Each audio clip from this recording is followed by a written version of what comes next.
जिन्होंने इस पवित्र पावन दिव्य और भव्य कथा का लाभ आप और हमको दिया है।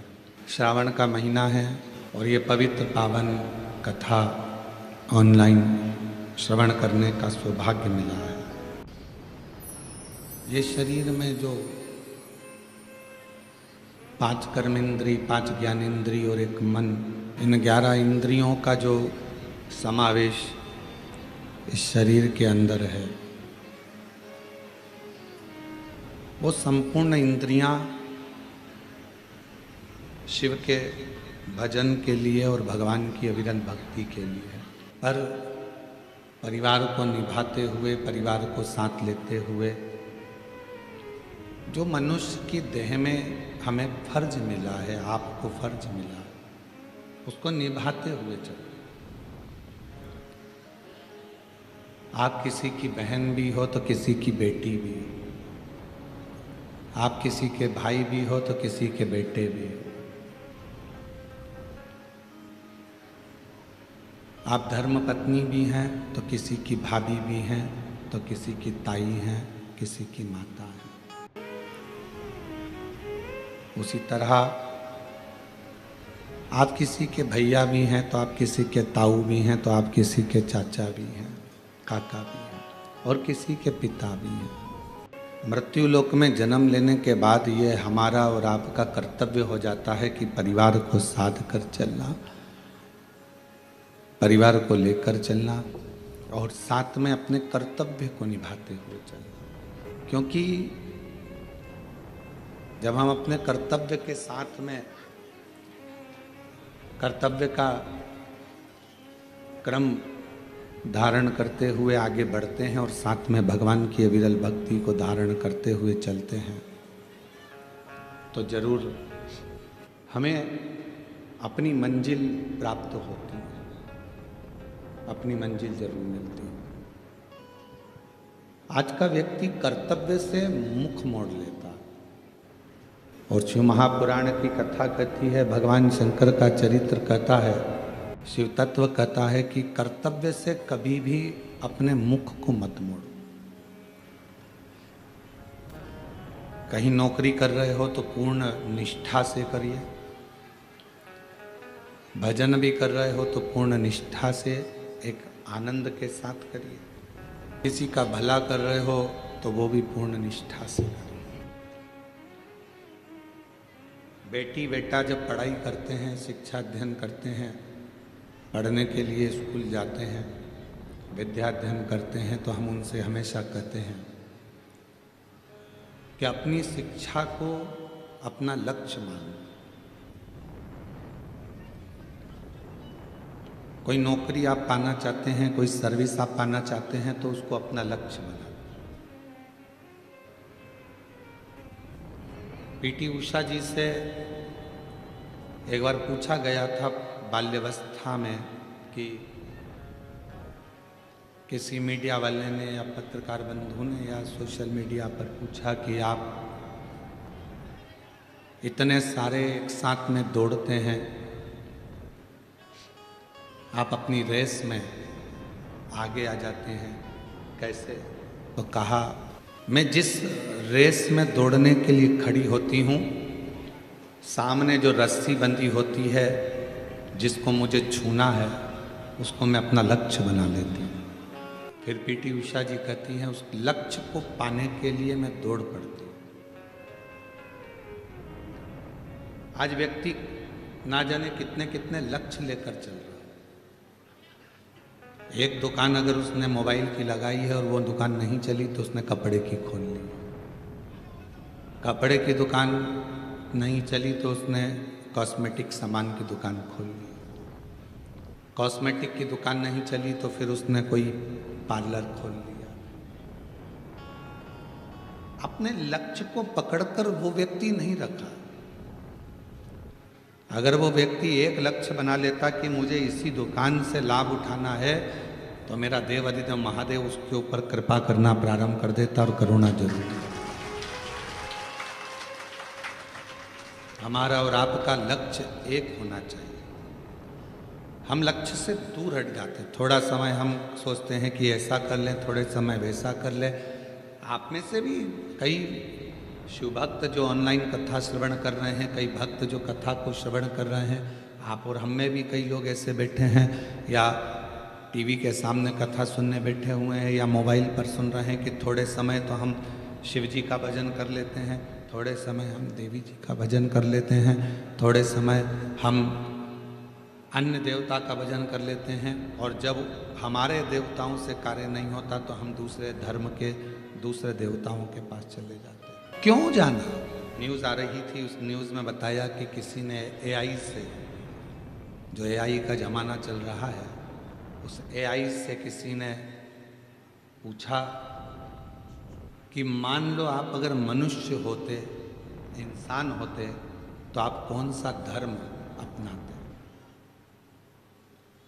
किस धर्म की ओर आप जाना पसंद करते? मान लो आप इंसान होते, एआई से पूछा किसी ने मैसेज डालकर कि आप अगर इंसान होते और मनुष्य होते, एआई से पूछा, तो आप कौन सा धर्म अपनाते? तो एआई ने उत्तर दिया कि मैं सनातन धर्म अपनाता, सनातन धर्म के सिवा कुछ नहीं। क्योंकि हमारा सनातन धर्म किसी को दुख देना नहीं सिखाता, किसी जीव की हत्या करना नहीं सिखाता, किसी को कष्ट देना नहीं सिखाता। एक सच्चा सनातनी अपने लक्ष्य को निश्चित रखता है, अपने लक्ष्य पर आगे बढ़ता है, अपने कार्य पर आगे बढ़ता है और कार्य पूर्ण करता है। भगवान कभी नहीं कहता कि तुम अपना घर छोड़ दो, परिवार छोड़ दो, कुटुंब छोड़ दो, नाते छोड़ दो, रिश्तेदार छोड़ दो, आप अपने अपने घर को छोड़कर कहीं चले जाओ। ये मेरी शिव महापुराण की कथा नहीं कहती। शिव महापुराण की कथा तो केवल एक बात कहती है कि अपने लक्ष्य पर चलना। जिस नौकरी को पाना चाहते हो उस नौकरी के पीछे पड़ जाओ। जब उस सर्विस के पीछे आप पड़ जाओगे तो आपको लगेगा कि मुझे कलेक्टर बनना है तो कलेक्टर की तैयारी, एसपी बनना है तो एसपी की तैयारी, मंत्री बनना है, विधायक बनना है। कल पार्षद जी आए थे, उनके परिवार के पिताजी 20 साल से तैयारी में लगे थे कि हमें टिकट मिले और हम चुनाव लड़े। उनको नहीं मिला तो उनके बेटे ने मेहनत तो करी, लक्ष्य तो नहीं छोड़ा, और लक्ष्य नहीं छोड़ा तो आज पार्षद बनकर बैठ गए। आपका लक्ष्य क्यों छूट रहा है? सावन आया तो हम शंकर जी की आराधना में इतने डूबे, और जैसे ही सावन गया वैसे हम अपनी फिर वही कार्यशैली में, भगवान के मंदिर नहीं जाना, भजन नहीं करना, स्मरण नहीं करना, निंदा में, बुराई में, व्यसनों में फिर डूब गए। केवल सावन के महीने में ही मदिरा का त्याग करा, केवल श्रावण के महीने में ही मांसाहार का त्याग करा, केवल श्रावण के महीने में ही झूठ बोलना बंद करा, केवल श्रावण के महीने में ही गलत काम करना बंद करा। हमारा जैसा कर्म है, आज हम सावन के महीने से नियम उठा लें कि हम व्यसनों से दूर रहें, हम मदिरा से दूर रहें, मांस से दूर रहें, गलत विचारों से, गलत सोच से हम दूर रहें।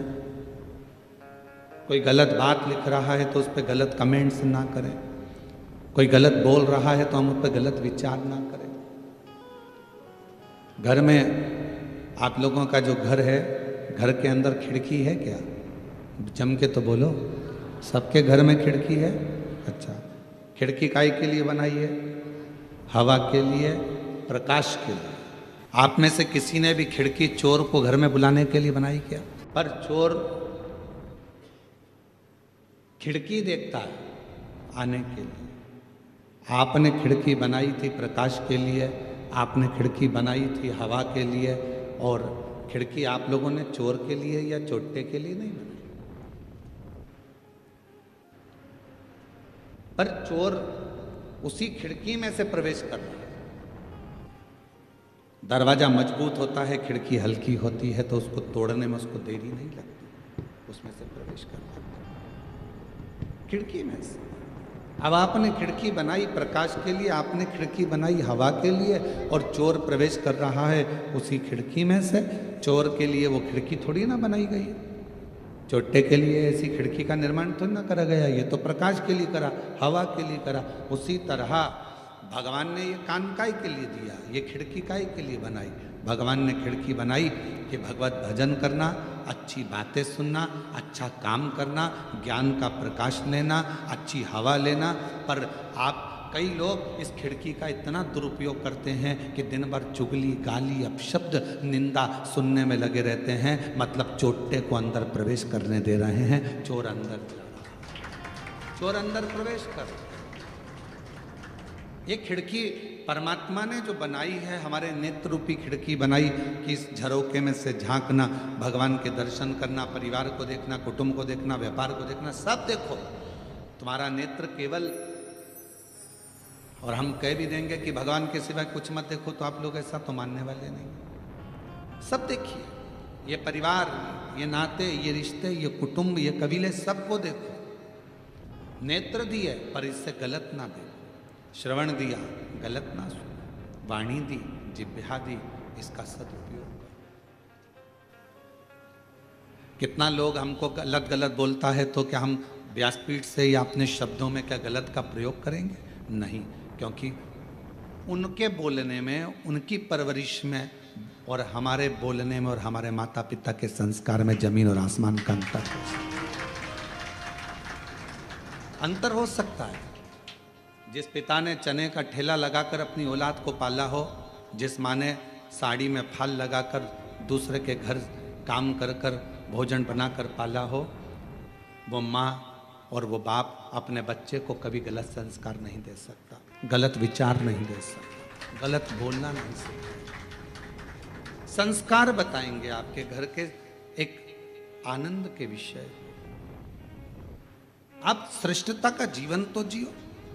श्रवण आपकी, भगवान ने जो खिड़की दी है, इस कान का प्रयोग कथा में, सत्संग में या अपने परिवार के अच्छे शब्दों को सुनने में लगाओ। क्यों अपना समय अपन व्यर्थ निंदा को दें? उसने ऐसा कर दिया, उसने वैसा बोल दिया, उसने गलत कर दिया, उसने ऐसा कर दिया। हम गलत सोचने में, गलत विचारने में, गलत सुनने में अपने पूरे जीवन को लगा तो मेहनत। एक एक पल का वो जवाब लेता है, आज नहीं तो कल लेता है, पर जवाब जरूर लेता है। एक एक पल का जवाब लेगा, एक एक हिसाब लेगा। ईमानदारी से बोलना, तुम अपने बेटे को 100 रुपये देकर बाजार भेजती हो, जा कोरबा में चले जा, बाजार से एक सर्फ की थैली लेकर आना, 10 रुपये का एक साबुन लाना, 20 रुपये की सर्फ की थैली लेकर आना, जा बाजार और सुन 10 रुपये का एक बिस्कुट का पैकेट ले आना। बेटा गया 100 रुपये लेकर मार्केट में घूमा, सामान लेकर आया। आने के बाद आपने उससे हिसाब लिया कि नहीं लिया? बोलो तो जम के, लिया ना हिसाब? कितने का लाया बेटा? सर्फ कितने का आया बेटा? साबुन कितने का आया? ये बिस्कुट का 2 पैकेट क्यों लेकर आ गया? मम्मी 5-5 रुपए के थे इसलिए लेकर आ गया। तो तुमने अपने बेटे से, तो औलाद तुम्हारी है, बेटा तुम्हारा है, सारी जायदाद उसकी है, फिर भी तुमने अपने बेटे से 100 रुपए का हिसाब लिया, तो वो भी तो तुम्हें पृथ्वी पर भेजा है, तो 100 साल का हिसाब लेगा कि नहीं लेगा? वो भी हिसाब लेगा कि मैंने तुझे इतना दिया था, तूने कितना लगाया, तूने क्या करा, सत्कर्म कितना करा, भजन कितना करा, अच्छा कर्म कितना करा, पुण्य कर्म कितना करा। केवल कमाया कमाया कमाया, जोड़ा जोड़ा, और आखिरी में केवल भोगा ही भोगा। इतना भोगा कि आखिरी में भगवान के सामने रो रो कर, गिड़गिड़ा कर कहता रहा कि मुझे अब माफ़ कर दो, अब नहीं भोगा जाता। कर्म, धन आता है, अच्छा लगता है, पर वो धन जब व्यक्ति को रुलाता है तो जिंदगी केवल एक नरक सी निकलती चली जाती। उसको सोचो, विचार। कर्म श्रेष्ठ करिएगा, अच्छे कर्म की ओर बढ़िएगा, और जब आपका कर्म श्रेष्ठ हो, जब आप अच्छे कर्म की ओर बढ़ेंगे, तो जीवन में एक आनंद की अनुभूति अपने आप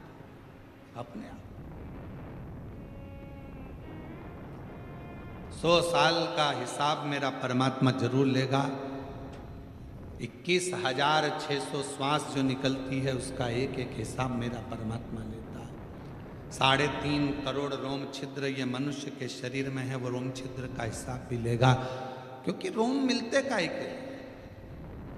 कभी विचार करा कि मनुष्य के शरीर में इतने ये रोम बारीक बारीक इतने रोम छिद्र होते हैं, ये क्यों मिलते हैं, किस लिए मिलते हैं, क्यों देता है परमात्मा? और केवल देवादिदेव महादेव इन रोम छिद्रों पर भस्म को लपेट लेते हैं। कभी विचार करिए आप, कभी अकेले में सोचिए कि इतने रोम छिद्र मेरे शरीर में हैं, हाथों में हैं, मेरे शरीर पर इतने रोम छिद्र हैं, ये भगवान ने क्यों दिए? और क्यों मेरे शंकर भगवान ने शमशान की भस्म को इन रोम छिद्रों पर धारण कर लिया? इसलिए क्यों दिया परमात्मा ने? और ये बात स्वयं हमारे शास्त्र वर्णन करते हैं कि भगवान के रोम छिद्र से दुर्वा, तिल ये सब उत्पन्न होते हैं। तो हमारे रोम छिद्र परमात्मा ने इतने क्यों दिए? और क्यों भगवान ने शमशान की भस्म को अपने तन पर धारण करा? तो शिव महापुराण में वायव्य संहिता के अंतर्गत वर्णन आता है कि भगवान शंकर से पूछा, देवताओं ने निवेदन करा, स्वयं पूछा गया तुमरुका जी ने कि ये रोम छिद्र किस लिए हैं? तो कहा एक एक रोम छिद्र 3.5 करोड़ रोम छिद्र मनुष्य के शरीर में केवल भगवान की भक्ति करने के लिए। मान लो आपके मुख से,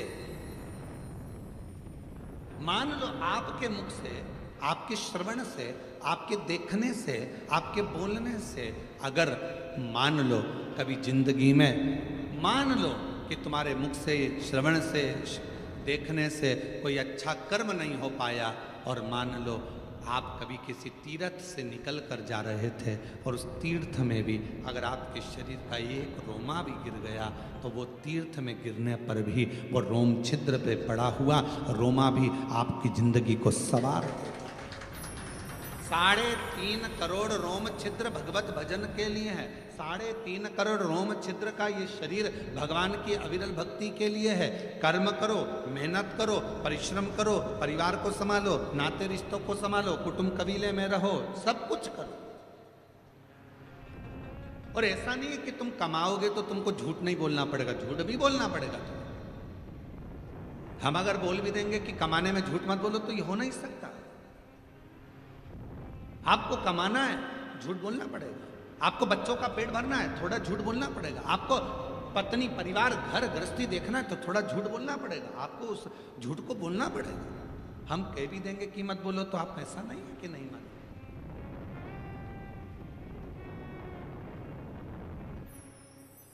और इसका प्रसंग आज से नहीं है, त्रेता के समय से इसका प्रसंग है। जिस समय पर श्री हनुमान जी महाराज लंका को जलाकर अयोध्या में आ चुके थे, राम जी का राज्य स्थापित हो गया था, भगवान श्री राम अवध के राजा बन गए थे। हनुमान जी घूम रहे थे, कपड़े के व्यापारियों ने, कुछ लोगों ने, दुकानदारों ने, बहुत सारी दुकानें थी, सब ने रोक लिया। हनुमान जी से पूछा, तूने लंका कैसे जलाई? तुमने लंका कैसे जलाई? हनुमान जी ने कहा, मेरी पूंछ में कपड़ा बांधा, तेल डाला, आग लगाई, अंदर घुसा, जला दी। तो क्या जलाई कैसे? रोज एक ही बात पूछते, तूने लंका कैसे जलाई, कैसे जलाई? तूने कहा आज लगाओ कपड़ा, डालो तेल, लगाओ आग, मैं जला के बताता हूँ। उनने कपड़ा बांधा, तेल डाला, आग लगाई और सबकी दुकानों में घुस गए, सब स्वाह। सारे व्यापारी भगवान राम जी के पास गए, हमारी दुकानों में आग लगा दी हनुमान जी ने। हनुमान जी को बुलाया गया, तुमने लंका में आग लगाई तो यहाँ क्यों लगाई? तो कहा, सब पूछते थे लंका कैसे जलाई, कैसे जलाई? तो कहा लंका में जलाना था तो यहाँ क्यों जलाया? तो कहा ये लंका से कम है क्या? 1 रुपए की चीज 10 रुपए में बेचते हैं, ये भी तो लंका है, लगा दिया। विचार करिएगा जरा। तो जहां हमारा शास्त्र करा है, अगर हम कहें आपसे कि आप झूठ ना बोलिएगा तो ऐसा हो नहीं सकता। परिवार को पालना है, बच्चों को बढ़ाना है, एजुकेशन कराना है, परिवार में सुख लेना है, आप लोग झूठ बोलेंगे? कमाने के लिए बोलना पड़ेगा, पर मना नहीं। इन झूठ में एक झूठ और शामिल करो, फिर जिंदगी में कितना ही झूठ बोल लिया आपने, वो पवित्र झूठ हो जाएगा। इन झूठ में एक झूठ और शामिल कर लो। वो कौन सा झूठ? अगर कोई गाय माता कसाई के घर में कटने के लिए जा रही है, वहां खड़े होकर बोल दो ये गाय मेरी है। वो झूठ आपके सारे झूठ को कल्याण। एक गौ माता कसाई के घर कटने जाए, वहां जाकर खड़े होकर कह दो ये गाय मेरी है, भले वो तुम्हारी नहीं है, उसको छुड़ा लिया, उसका फल।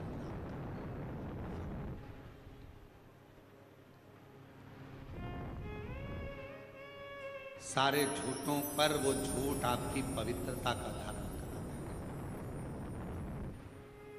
पवित्रता।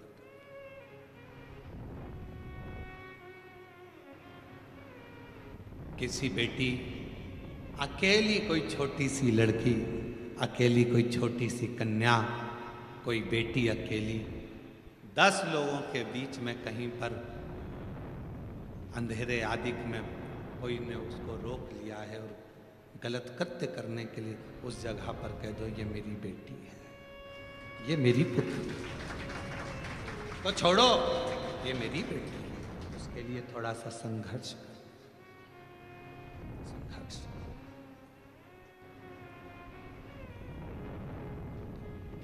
वो एक लाइन पहले लोग गुनगुनाते थे, कभी प्यासे को पानी पिलाया नहीं, बाद अमृत पिलाने से, कभी गिरते हुए को उठाया नहीं, बाद आंसू बहाने से क्या। कोई कष्ट में, तकलीफ में, उसका स्मरण, उसका साथ अवश्य।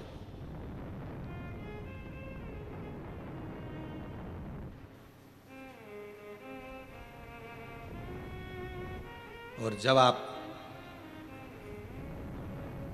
किसी का बुरा करने में कभी शामिल ना हो, बुराई में, निंदा में, चुगली में, अपशब्द में कभी आप उसमें शामिल ना हो, कभी शामिल। कभी दिल कर जाए, दुकान से फुर्सत मिले, नौकरी से फुर्सत मिले, या घर से थोड़ी देर की फुर्सत मिले, परिवार से थोड़ी देर की फुर्सत मिले, थोड़ा समय अगर मिले तो हफ्ते में, 2 दिन में, 5 दिन में एक बार शंकर भगवान के मंदिर में जाकर थोड़ी झाड़ू सेवा, सफाई करा। क्यों? हफ्ते में एक बार या महीने में एक बार अगर आपने नियम बना लिया तो तुम्हारी जिंदगी में जितने भी सामने दुख आने वाले हैं ना, उसको मेरा भोलेनाथ साफ करना प्रारंभ कर। आप दूसरे के मार्ग प्रशस्त करिए, आप दूसरे के लिए मार्ग प्रशस्त करिए, आप दूसरे के लिए मार्ग को सुलभ करिए। कितना एक प्रसंग आया है, लिंग पुराण का बड़ा सुंदर प्रसंग है राजा अम्बरीश का।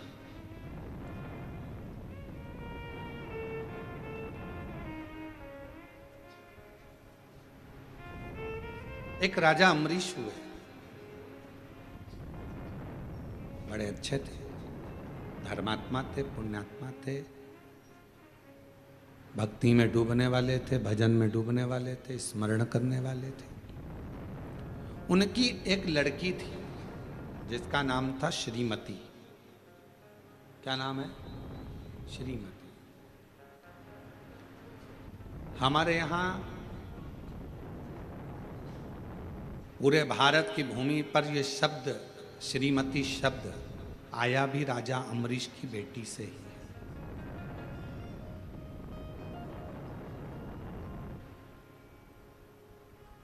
हम लोग बात बात में कहते थे श्रीमती बिमला जी, श्रीमती कमला जी, श्रीमती। श्रीमती शब्द का मतलब क्या है? अभी आप कथा में श्रवण करेंगे, राजा अम्बरीश की बेटी का नाम था श्रीमती।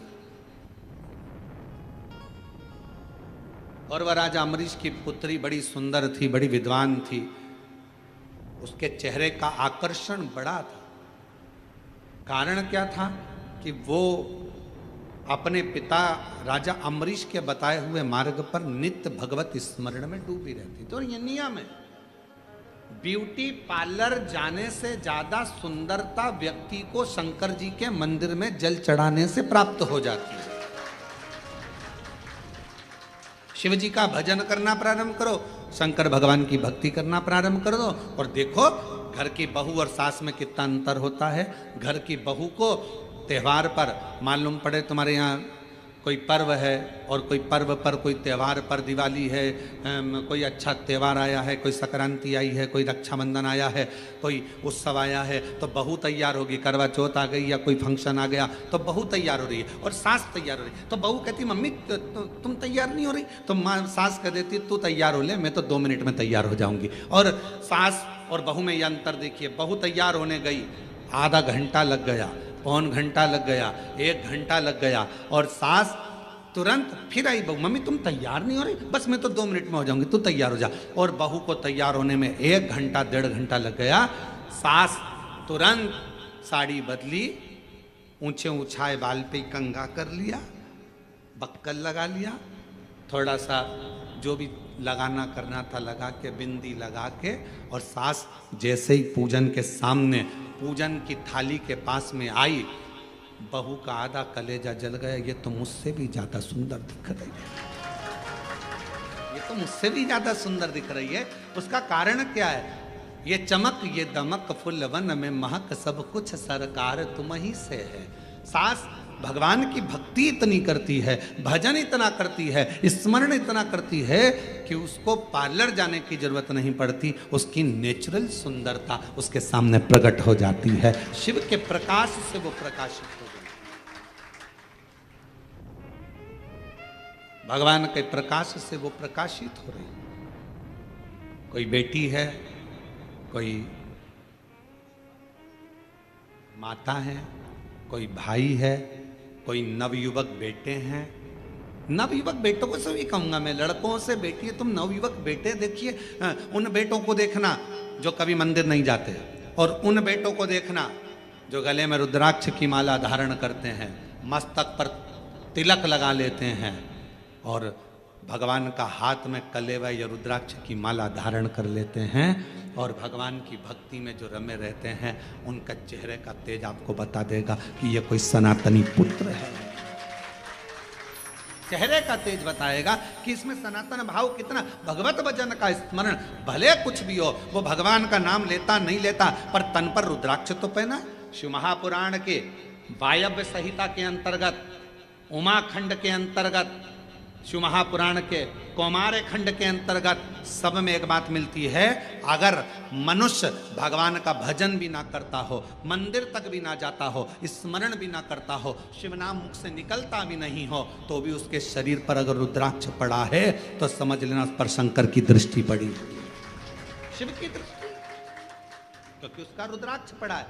अगर कोई मनुष्य भगवत नाम ना लेता हो, मंदिर भी ना जाता हो, भजन भी ना करता हो, और अगर मस्तक पर त्रिपुंड धारण करता है या रुद्राक्ष धारण करता है, तो वो शिव का ही पुत्र कहलाता है। ये शिव महापुराण की कथा है, ये भगवान शंकर का चरित्र करता। अब जरा विचार करिए, कोई कोई कहते हैं अरे बताओ, कई लोग माताओं से कह देते हैं बताओ इसको देखो जरा, हाथ में रुद्राक्ष की माला पहन ली, रुद्राक्ष गले में पहन लिया, सिर पे तिलक लगा लिया, अपने आप को सावित्री समझ रही है, और मालूम पड़े मन में तो भगवान बिल्कुल भी नहीं है। कई लोग दिन भर व्हाट्सएप पर कमेंट्स भी करते हैं एक दूसरे को, बताओ इसको देखो, ये भगवान का। छोटे से बच्चा कंधे पर कावड़ लेकर जा रहा है तो लोग कमेंट्स कर देते हैं, और कमेंट्स करने वाले कोई दूसरे नहीं होते, अपने ही होते हैं। छोटा सा बच्चा कावड़ लेकर चला तो लोग कह देंगे बताओ ये बनेगा क्या, ये ऐसा करेगा क्या, ये वैसा करेगा क्या। अरे उस बच्चे को धन्यवाद दो, तुम्हारी औलाद से अच्छा है, कम से कम सनातन धर्म की ध्वजा को तो आगे लेकर चल रहा है। जिनका बाप दिन भर बैठकर मोबाइल पर कमेंट्स करता है, गलत गलत विचार लिखता है, तो उसकी औलाद भी ऐसी ही पैदा होती है। कम से कम एक सनातनी कंधे पर कावड़ लेकर, एक सनातनी कंधे पर कावड़ धारण कर कर, एक छोटा सा बच्चा कंधे पर कावड़ धारण कर कर चल तो रहा है, और दुनिया के लोग उसको कह रहे ये कोई डॉक्टर बनेगा, ये इंजीनियर बनेगा। अरे भारत की भूमि का गौरव रहा है, अंतरिक्ष पर पहुंचने वाला भी एक सनातनी अपने मस्तक पर तिलक धारण कर कर जाता है। ये भारत का गौरव रहा है, और लोग कहते हैं क्या ये बनेंगे। महाराज शिव शिव है, शंकर शंकर है।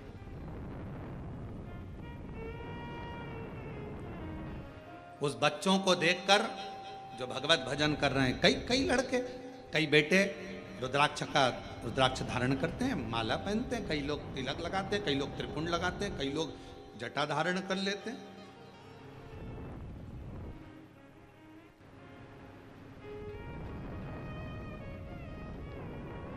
आजकल बड़ा अभी बीच में बाजार में जटाएं भी मिलने लगी है, लोग सिर में जटा धारण करते हैं, तो लोग उस पर भी बताओ इसने जटा धारण कर ली। अरे अच्छा है, जटा धारण करी, दारू की बोतल तो धारण नहीं करी। अच्छा करा है ना उसने, गलत तो नहीं करा।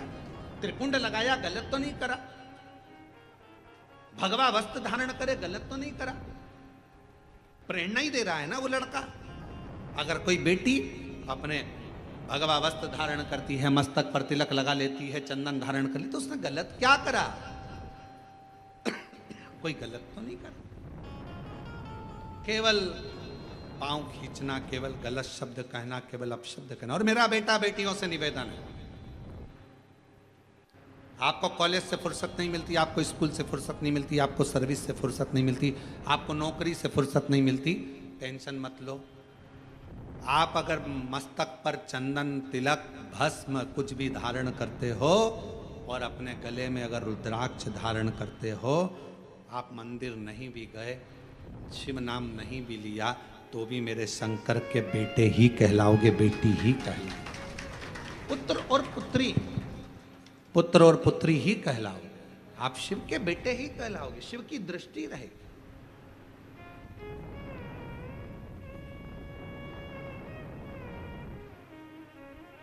टिटहरी देखिए, टिटहरी, अब यहाँ क्या बोलते हैं हमको नहीं मालूम। एक पक्षी होता है टिटहरी, उस अपने बच्चे को अंडे को दे देता है जमीन में, अंडा देकर फिर ऊपर ही घूमता रहता है और आवाज करता है टिटहरी। जैसे ही तुम्हारी गाड़ी गई ना, वैसे उसने आवाज करना प्रारंभ करा। जैसे कोई निकल कर गया ना, टिटहरी आवाज करना प्रारंभ करती है। वो टिटहरी पक्षी बच्चे को जन्म देती है, पृथ्वी पर उड़ती है, ऊपर ध्यान रखती है। मछली अपने बच्चे को जन्म देती है, अंडे के पास मछली कभी नहीं जाती, केवल अपनी दृष्टि से देखती रहती है और अंडा पक जाता है, बच्चा पैदा हो जाता है। टिटहरी अपने शब्द से बच्चे को पैदा कर देती है, जन्म दे देती है। उस बच्चे को, अंडे को, बच्चे को पोषित करती है केवल देखकर, केवल देखने पर।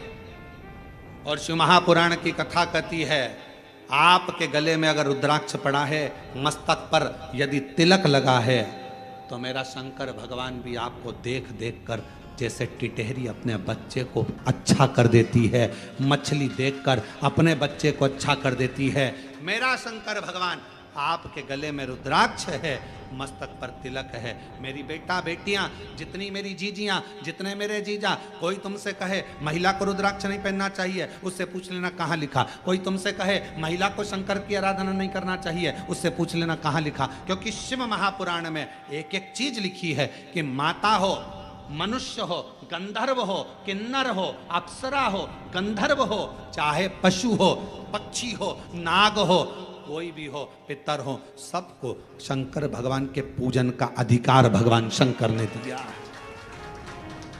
ब्राह्मण हो, क्षत्रिय हो, वैश्य हो, शूद्र हो, कोई भी हो, शंकर भगवान के पूजन का अधिकार शंकर भगवान ने सबको दिया है। कोई ऐसा बच्चा ही नहीं जिसको अधिकार शिव ने नहीं दिया।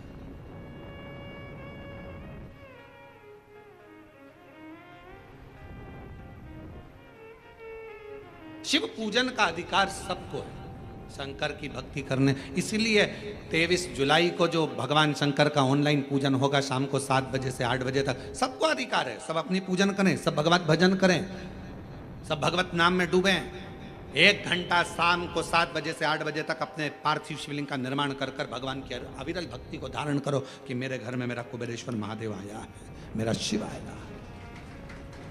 सबको अधिकार। हम दूसरे का दोष क्यों देखें? हम दूसरे के भावों को क्यों, गलत विचारों को क्यों? राजा अम्बरीश की बेटी थी श्रीमती, जो अपने पिता के बतलाए मार्ग पर चलती थी। पिता के अनुकूल रहती थी। कभी पिताजी ने यह नहीं कहा कि तुझे भजन करना पड़ेगा, कभी पिताजी ने यह नहीं कहा कि तुझे कीर्तन करना पड़ेगा। 2 तरह की बाथरूम होती है,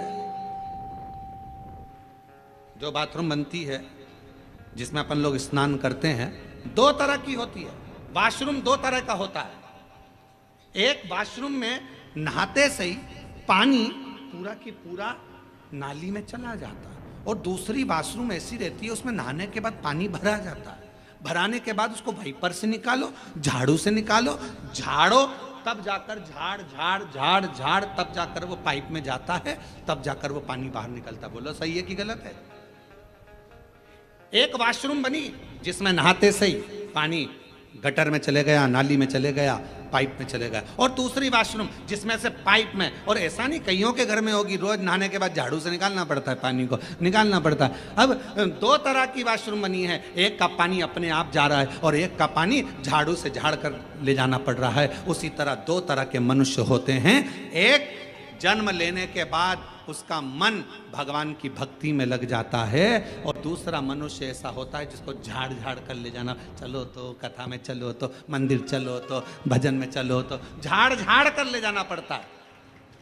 पर कितना भी ले जाओ, थोड़ा देर झाड़ोगे फिर वो पानी वहीं की वहीं बाथरूम में फिर अड़ गया, फिर फंस गया, फिर निकालो झाड़ू से। ऐसे 2 तरह के लोग हैं। एक का मन सीधे कथा सुनी और मन लग गया पशुपति व्रत करूंगी मम्मी।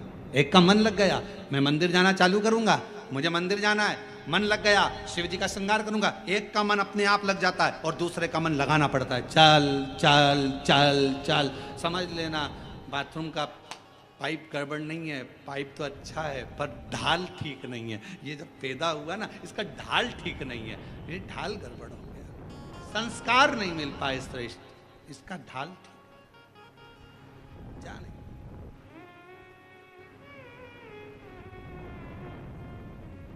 राजा अम्बरीश की बेटी थी श्रीमती। कोई ने नहीं कहा कि तू भजन करना, कोई ने नहीं कहा कि तू कीर्तन करना, कोई नहीं बोला कि तू भगवत नाम लेना। फिर भी श्रीमती भगवान की भक्ति में डूबी रहती थी, क्योंकि पिता के संस्कार थे उसके अंदर। पिता जैसा कहते, पिता के संस्कार उसके अंदर थे। वो पिता के संस्कारों में ढलती चली गई, ढलती चली गई और बढ़ती चली गई। समय आया, एक बार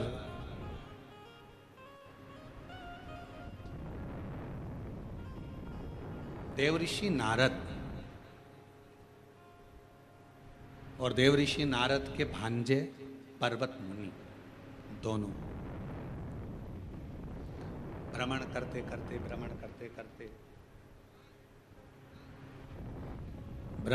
करते राजा अम्बरीश के यहाँ पहुंच गए। और राजा अम्बरीश के यहाँ पहुंचे, राजा अम्बरीश के घर पर जब पहुंचे, बैठे,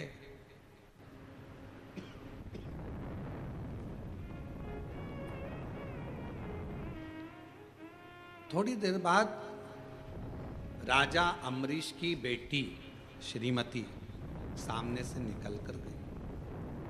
बड़ी सुंदर थी, बड़ी अलौकिक छटा थी उसकी। अभी आपको कहा कि ये स्पीकर नहीं चल रहे थे, ये दोनों, बड़ी अलौकिक छटा थी उसकी। अभी आपको कहा कि भजन का जो बल होता है, भजन का जो क्रम होता है, भजन का जो स्मरण होता है, वो अपने आप में सुंदरता देता चले जाता है अपने आप। और फिर वही बात है, ये चमक ये दमक फुलवन में महक सब कुछ सरकार तुम्हारी से। ये उसकी चमक से हम चमक रहे, उसकी चमक से। और महादेव नमन चरणों में स्वीकार कीजिए, सबका किया है मेरा भी उद्धार